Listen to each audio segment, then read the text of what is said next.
Former Labour Home Secretary Jack Straw volunteered the comments to host Eddie Mair on LBC this evening.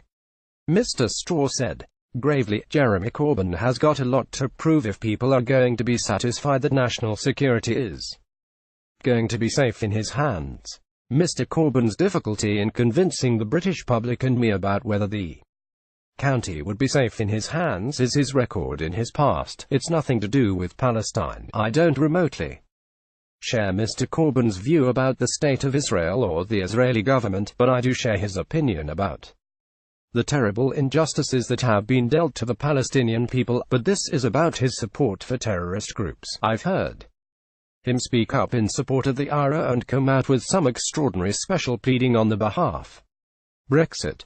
News. A former Labour Home Secretary Jack Straw made the comments about Jeremy Corbyn on LBC. Image Getty. LBC. Hamas and Hezbollah. You've got to be careful about the terms in which you talk to these people. He has also been very keen in the past on us leaving NATO. He's got a lot to prove in the meanwhile, and so has his Shadow Home Secretary Diane Abbott and his Shadow Foreign Secretary Emily Thornberry, when Mr Mair put to him that these are very senior positions who are still to convince him that a Labour government wouldn't be a threat to national security.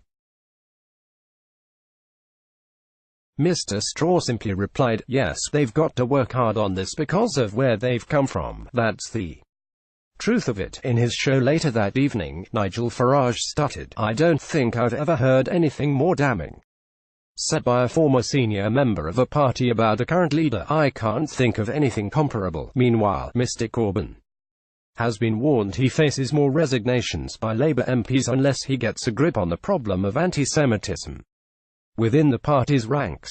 Speaking at a conference of manufacturers in London, Mr Corbyn said he was disappointed the Seven had decided to leave the party in protest at his leadership. I hope they recognise that they were elected to Parliament on a manifesto that was based around investment in the future, was based around a more equal and fairer society, and based around social justice. He said, they were elected to carry out those policies. They decided to go somewhere else. And I regret that because I want our party to be strong, I want our party to be united around the policies that we have put forward.